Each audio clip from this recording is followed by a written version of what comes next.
Let me start by saying that this series isn't just about Christianity. I'm not preaching, I'm not evangelizing, I'm not trying to convert or, even worse, save you. It's about the deeper, often unspoken values that sit beneath all faiths: humility, compassion, integrity, justice. Those roots run through every tradition, religious or not. But because we're speaking in a Western context, Christianity comes up most often, not to single it out as uniquely flawed, but because in the modern West, Christians are often the most visible when they don't live what they claim to believe. That visibility makes their hypocrisy louder, and their integrity, when it's real, even more powerful. There's an old quote, famous, misattributed, endlessly repurposed, that still resonates no matter who first said it. Preach the gospel at all times. If necessary, use words. Whether it was St. Francis of Assisi, a monk in the desert, Mark Twain, or a church bulletin in Ohio, it doesn't matter who first said it. The message stands. And it says something vital, not just about Christianity, but about faith itself. Because there's a kind of belief that announces itself, loudly, aggressively. It stands on corners with a bullhorn. It interrupts dinner. It debates in comment threads. It wears its conviction like armor and expects applause just for having them. And then there's the other kind, the quieter kind, the lived kind. Faith, when it's real, when it's rooted, doesn't need to shout. It doesn't seek out a podium. It doesn't broadcast virtue to strangers in hopes of validation.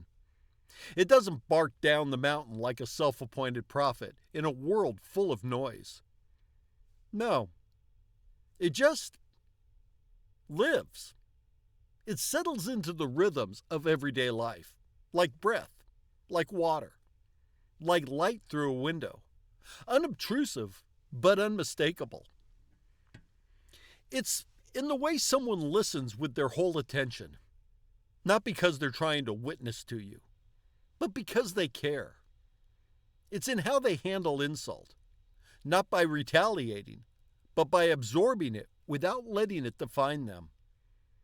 It's in how they carry grief or extend grace or show restraint when anger would be so easy. You can tell when someone's faith isn't performative, when it's not a costume or a campaign or a coping mechanism. There's a steadiness to them, a peace, not because their life is easy, but because it's anchored. There's a kind of warmth in them that doesn't burn or blind. It just draws you in, like a fire on a cold night. They don't explain themselves much. They don't correct your language or offer unsolicited advice about your lifestyle. They just are. And the strangest thing is, that's what makes you notice. That's what makes you lean in. That's what makes you wonder, what's at the center of this person? What's holding them up? Because something is. Something beyond slogans. Something deeper than dogma. Something that seems, well, real. We live in an age of marketing, of spin, of influencer spirituality and virtue on display. Everyone's selling something, sometimes even their values. So when you meet someone who doesn't need to sell it, someone who just quietly lives it, it can feel like a revelation. You don't need a theology degree to know when someone's faking it. You don't need one to recognize the real thing either. You just need to pay attention. Real faith doesn't chase conversations. It doesn't need to prove itself right. It doesn't keep score. It doesn't treat love like a transaction or truth like a weapon. It makes itself known in how someone behaves when no one's watching, and how they speak about people who can do nothing for them, how they respond to failure or fear or being wrong. And here's the uncomfortable part. If your faith only kicks in when someone's looking, if your values only show up when you're on the clock or on social media or on your mission, then maybe it's not actually faith. Maybe it's branding. Maybe it's ego in disguise. Maybe it's insecurity looking for cover. But if your beliefs change how you live, how you show up in the small human moments of your day, then that's faith. Not in a book, not in a building, but in motion, in practice, in flesh and blood. That's the kind of faith that doesn't need to be declared. It doesn't need a mission statement. It doesn't come with a business card. It just is. And because it is, it moves people. That's the power of example. Not conversion tactics, not bumper stickers, not slogans recited like spells. Just being the thing. Being it so fully, so naturally, that others can't help but notice. And maybe, if they're ready, they'll start looking for whatever it is that gives you that gravity, that kindness, that light. Not because you told them to, but because you gave them a reason to ask. Let's be honest, really honest, for a moment. Most people don't like being evangelized. That might sound harsh, especially to those who think they're fulfilling a sacred duty by spreading the word. But the discomfort it creates is real and more widespread than many believers are willing to admit. There's something about the moment when someone tries to convert you, overtly, deliberately, and without invitation, that triggers a deep, almost primal resistance. You feel it in your chest. You feel it in the fake smile you summon while they hand you a tract or ask you if you've found peace. You feel it in that awkward pause when a coworker steers a casual chat about the weather into a pitch for their personal savior. The discomfort doesn't come from the content of the message, not usually. It comes from the delivery, from the assumption behind it, from the way it collapses a relationship into a transaction. It's not belief that bothers people. It's the feeling they're being targeted. Nobody likes to be a project. Nobody likes to be worked on, especially under the pretense of friendship. Nobody trusts someone who treats conversation like a setup for a pitch. At some point, evangelism crossed a line, from invitation into intrusion, from shared hope into a sales funnel. And the world noticed. We live in a time when people are already deeply suspicious of being sold something, anything. We've been burned by fine print, manipulated by algorithms, followed around by ads. So when faith starts to sound like a marketing campaign, when it's offered like a product, complete with testimonials and limited time urgency, it loses something vital. It loses authenticity. It loses humility. It loses the sacred. Because faith, when it's commodified, becomes less about the truth and more about the numbers, conversions, commitments, click-throughs. And when you reduce something as intimate and transcendent as belief to a KPI or a success metric, you strip it of its mystery, of its beauty, of its humanity. It starts to feel like a pyramid scheme with nicer music. Let's be even more honest. A lot of people have been hurt by religion. Not abstractly, not theoretically. Personally. They've been shamed, excluded, gaslit. They've been told their pain is proof of God's plan, or worse, punishment for their doubts. Some were raised in churches that promised unconditional love and delivered only control. Baptists. Some watch their so-called spiritual leaders fall in scandal and were told to forgive quickly so as not to damage the witness. Some were taught that questioning doctrine was dangerous or that thinking for themselves was sinful. So when someone comes at them with a polished pitch about salvation, they don't hear love. They hear danger. They hear manipulation. They hear the early notes of a song they once sang until their throat went raw, before they realized the lyrics were never meant for them. For those people, and there are many, evangelism doesn't feel like rescue. It feels like reopening an old wound. And even for those who haven't been harmed by religion, even for the spiritually curious, there's something about unsolicited evangelism that still feels off. It's not a conversation. It's a campaign. It's not mutual. It's a mission. And when someone comes to you on a mission, they're not really there to listen. They're there to win. And no one likes being someone else's victory. What people are hungry for, aching for, isn't persuasion. It's presence. Not argument, but embodiment. Not sermons, but sincerity. If you want someone to respect your faith, don't start with doctrine. Start with dignity. Let them see that your beliefs make you more patient, not more pushy. More generous, not more judgmental. More compassionate, not more combative. Show them that whatever you found, it works. Not as a shield, not as a weapon, but as a compass, a source of peace, a reason to love better. Because if your faith doesn't make you kinder, quieter, deeper, more human, if it only makes you louder, then people will assume it's only for show.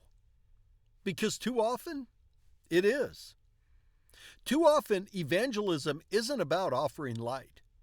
It's about proving you've got it. And proving you've got it is, ironically, the fastest way to prove you don't. Because real light doesn't need to prove anything. It just shines. There's a kind of reverence that doesn't come from titles or robes or rituals. It doesn't come from eloquence or social media quotes or the ability to cite scripture by heart. It comes from something much rarer, something harder, something quieter. It comes from watching someone live their values, not talk about them, not brand themselves with them, not weaponize them, but live them. And you'll know it when you see it. They don't announce what they're doing. They don't start their sentences with, "as a person of faith." They don't try to win arguments or score spiritual points. They don't need to.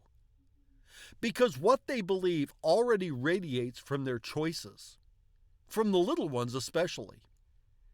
They hold the door for the person behind them without needing thanks. They speak gently when anger would have been easier. They apologize when they're wrong. They listen without waiting to talk. They give without needing recognition. They forgive, not because it's easy, but because they understand what it's like to need forgiveness themselves. They don't virtue signal. They don't broadcast morality for likes or praise. They don't go out of their way to correct others unless it serves healing or clarity. They just act. And in doing so, they carry a presence that's hard to describe but impossible to ignore. It's not flashy. It doesn't make headlines. But it leaves an imprint. You see it in the person who takes in the neighbor's trash bins every week without being asked. In the nurse who treats the rude patient with the same dignity as the kind one. In the teacher who sees the kid falling through the cracks and quietly becomes their lifeline.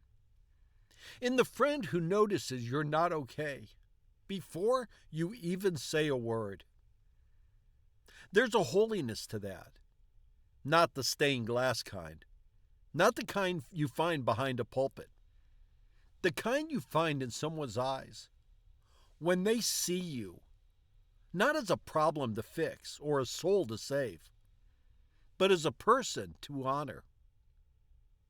This kind of faith doesn't need explaining, because it already explains itself. No one needs a brochure when they see someone living out compassion like it's oxygen.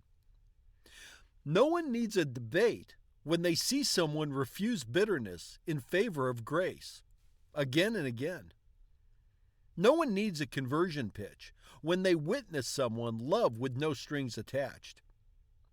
And here's the wild part, the counterintuitive part. When you encounter that kind of quiet, steady integrity, it shakes you. Not because it's loud, but because it's true.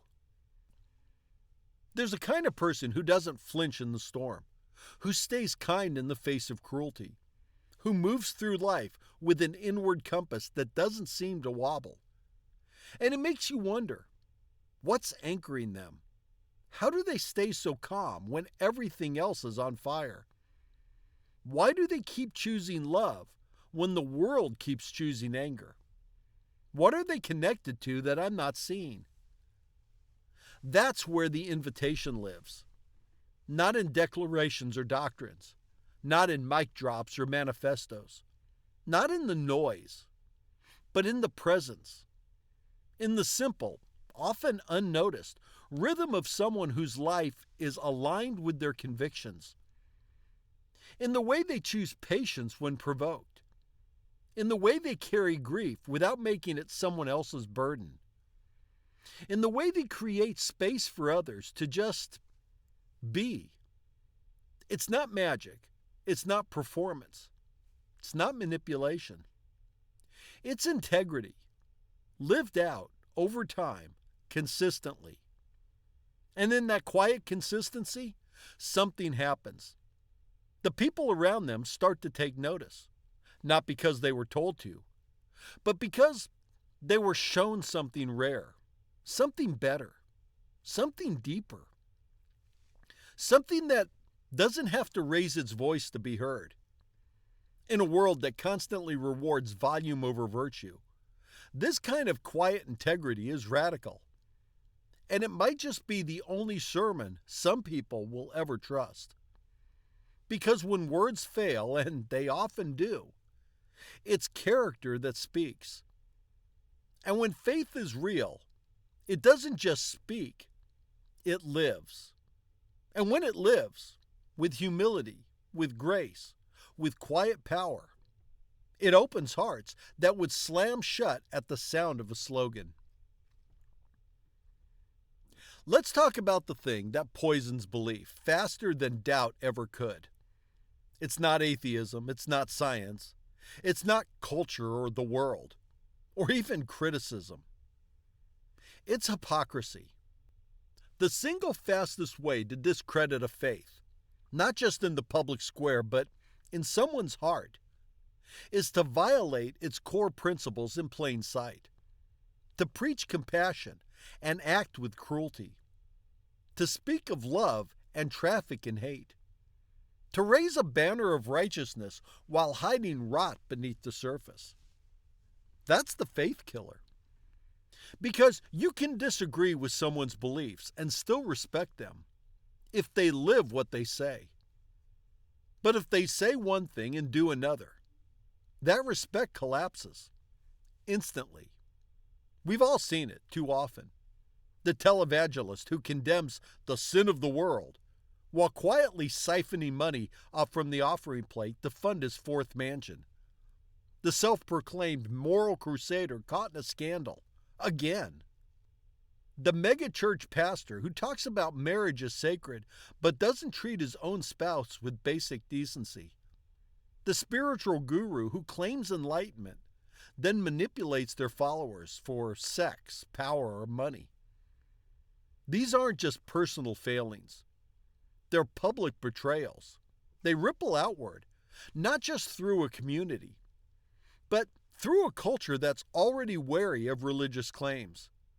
Because it's not just disappointing, it's devastating. Not because we expect perfection, very few people do, but because we expect sincerity. We expect that if someone claims to speak for something eternal, they're at least trying to live like it matters. That if they stand under the banner of mercy, of justice, of humility, they don't turn around and weaponize those words for control. We expect effort. We expect honesty. Because when someone talks about a God who changes lives, and then turns out to be cruel, vindictive, selfish, or abusive, it doesn't just raise questions about the messenger. It raises questions about the message. The damage isn't contained to one person's downfall. It spreads. It spreads to every bystander who once trusted them, every young person who was just starting to believe, every wounded soul who risked being vulnerable in the hope that maybe this time it was real. Hypocrisy doesn't just hurt reputations. It taints the faith itself, at least in the eyes of those who are watching and wondering and deciding whether or not to believe. And here's the cruel irony. The louder someone is about their righteousness, the harder their fall lands on others. People don't walk away from faith because of abstract theology. They walk away because someone they admired lied. Someone they trusted abused. Someone who claimed to love manipulated. And too often, the institution protects the image instead of the people. Too often, the response isn't remorse. It's PR. Damage control instead of confession. Excuses instead of repentance. And the cycle continues. You want to know why people are skeptical of organized religion? It's not because they're rebellious. It's because they've seen what happens when belief becomes a costume, when conviction becomes a mask, when faith becomes a shield for ego, power, or worse. It cheapens everything, not just for the believer, but for everyone watching. And the tragedy is this. Sometimes the very people who most need the hope that faith can offer are the ones pushed away by those who claim to be its messengers. Not because those people rejected the truth, but because the truth was distorted by someone who claimed to carry it.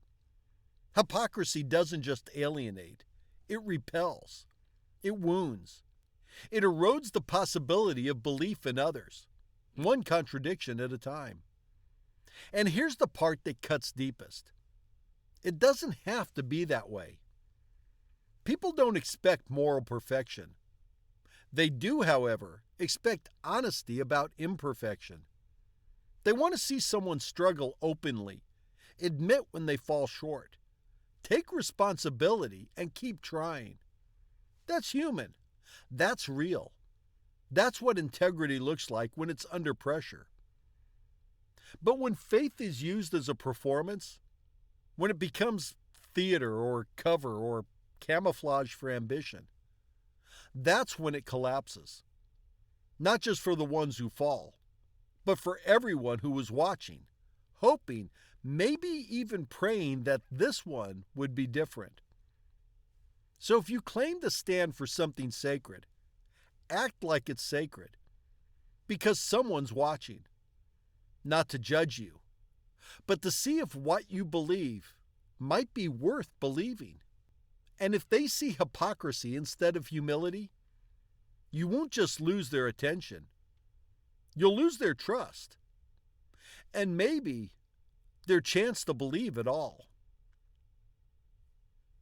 So if you want people to respect your faith, don't talk about it. Not first. Live it. Not the bumper sticker version, not the meme-ready slogan, not the carefully curated aesthetic that fits your need. Live the raw, inconvenient, and quietly courageous version of your faith, the one that costs something. Don't declare, don't defend, don't demand. Just demonstrate. The loudest faith is often the least secure. The real thing doesn't need applause. It doesn't crave validation. It just is, quiet, constant, and unmistakably real. If your faith is worth sharing, it'll shine through your actions, in how you treat the people who can't repay you, in how you speak about those who wrong you, in how you carry yourself when nobody's watching. If your values are real, they'll show up in your choices, in what you prioritize, in what you sacrifice, in who you lift up, when no one else is looking. Let people see what you believe before they ever hear it. Let them witness patience when you could rage, compassion when you could condemn, consistency when you could compromise, forgiveness when it would be easier to walk away. Because here's the secret. People don't want to be preached to. They want to see possibility. They want to know it's real. They want to see that it works. Maybe then, they'll start to believe in something too. Not because you pushed them. Not because you guilted them or cornered them or conquered them. But because you showed them what it looks like to be rooted, anchored, peaceful even in the storm. You didn't ask them to change. You just showed them that it's possible to live with integrity, to walk with purpose, to hold something sacred in a world that treats everything as disposable. And that's enough. Not flashy, not performative, not viral. Just enough. Because when faith becomes embodied, not marketed, it doesn't need a spotlight. It becomes the light.